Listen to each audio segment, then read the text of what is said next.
So are you one of the many people that wake up unrefreshed, that feel tired even before you get out of bed, before you even start the day? You feel like you wake up and you go, oh, do I really need to start today? Or are you one of the people that have enough energy to get out of bed and get going for the day? Well, how you start the day determines the success of the rest of the day.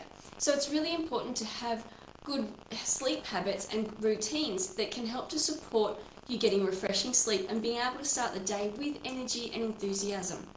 You see, too many people are waking up feeling tired, unrefreshed, feeling like they need to sleep more, even if they have slept 8 to 10 hours.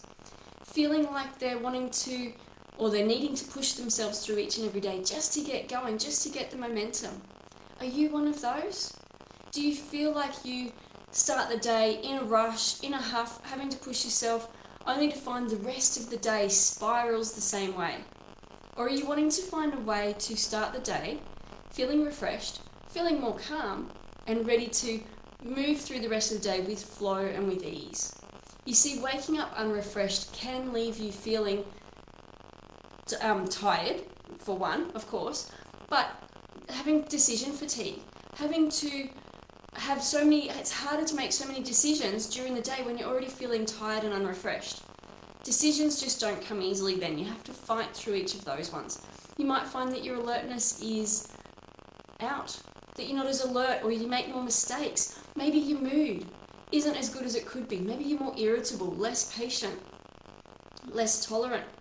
Feel like you're nagging your kids a little bit more because you're feeling tired and unrefreshed, and you're needing to push yourself through each and every day, and it feels like Groundhog Day. It feels like I've got the same thing happening over and over again. And when you wake unrefreshed, you're needing to create extra cortisol and adrenaline to get you going, to get the day happening, and that can overwhelm the adrenal glands and lead to adrenal fatigue, or contribute to adrenal fatigue coming on. So it's that adrenal overwhelm. That's what we want to get away from, is having to push yourself through each and every day. You see, you do need a delicate balance between cortisol and melatonin. Now, cortisol is the hormone that we create in the morning. It's at the highest in the morning when we wake up. And if it's not at its highest, that's when you can be feeling unrefreshed. You can be feeling like you're having to push yourself, having to get that extra little bit of energy just to get out through the day. But when you've got consistent cortisol levels high in the morning and then it peters out and it's at the lowest in the evening, that's when melatonin can be at its highest in the evening and gently drop through the day, so it's at the lowest in the morning. And it's that circadian cycle that we want to support so that you can wake up feeling refreshed, you can feel vital, you can feel like you can take on anything in the day and everything flows easily. But guess what? Your morning routine doesn't start in the morning when you wake up.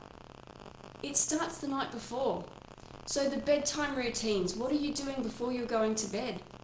You see, bright lights, they can affect your production of melatonin. The blue lights from your smartphone, your TV, your computer, your laptop, that can all stop melatonin production as well. What about any stress that you've been going through? Going over in your mind the demands of the day or your to-do list for tomorrow. Or even looking at your emails, madly going through emails late at night and then having that interrupt your sleep as well. A stressful conversation.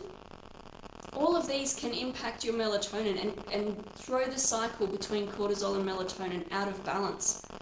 And so it's very important to create a bedtime or an evening routine so that you can go to bed with high melatonin levels and low cortisol levels. And then you can wake up the next morning with high cortisol levels and low melatonin levels. So it's that bedtime routine, just the same way we do that with kids. The same needs to happen for you to create that routine so that you can rest and relax into sleep without the myriad of thoughts or the racing cortisol and adrenaline going through your body when it's time for you to rest. So it's about supporting that melatonin production at night so that when you wake up in the morning, you can wake up more refreshed. And when you do wake up in the morning, exposing your eyes to sunlight, to natural sunlight. I'm not saying looking directly at the sun, but exposing your eyes to the natural sunlight. looking outside instead of busily getting things ready in the house, madly getting all of the jobs done in the house, putting on your sunglasses as you walk out the door, jumping in the car and driving the kids to school, going to work, whatever it is. It's about taking your sunglasses off and allowing the natural light to hit your eyes, so that your eyes know that this is daytime, let's start producing the cortisol. And it plays into that melatonin cortisol cycle. But also movement in the morning, movement and activity. That helps to create endorphins. I'm not saying definitely you have to go to the gym, especially when you're already feeling unrefreshed. You're going to be going, no, I just can't do it. But what about some gentle stretches? What about some gentle activity? Just something to get your body moving to create an endorphin hit. And those endorphins are your feel-good hormones. It also helps to the blood supply through your body and gets the muscles working through and getting rid of some of those toxins that have accumulated during the night. So gentle stretching, yoga poses, something that's movement and activity orientated that can help to increase your endorphins so that you feel good through the day as well. And that movement and that morning routine, creating a morning routine just like you create an evening routine, creating a morning routine can help to reduce your decision fatigue.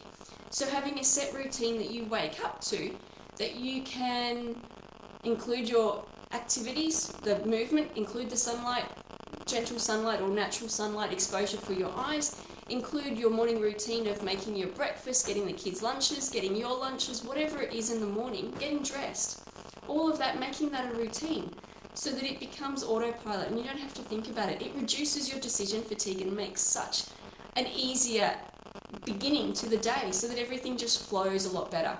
And this can help to create a state for your day so that the rest of the day tends to flow along the same lines, that you're not feeling frazzled, you're not feeling fatigued before you even start the day.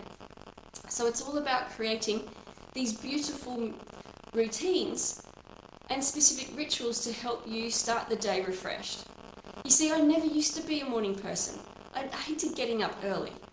I hated waking up too early, and people couldn't really talk to me too early in the morning just because it took me a while to wake up.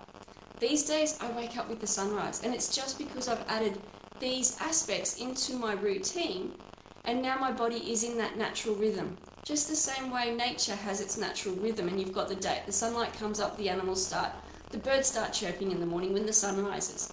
You can start the day the same. It's just creating some of these gentle routines and making them rituals so that you can keep doing them without even thinking about it. So I'm challenging you to create some routines to help support your energy. And if you're wanting some more information, I'd love to speak with you about it. Connect with me and I can point you in the right direction. I hope you have a fantastic day. I hope it flows fabulously. I'm Teresa Todd, transformational naturopath and biochemist. Have an awesome day. Bye for now.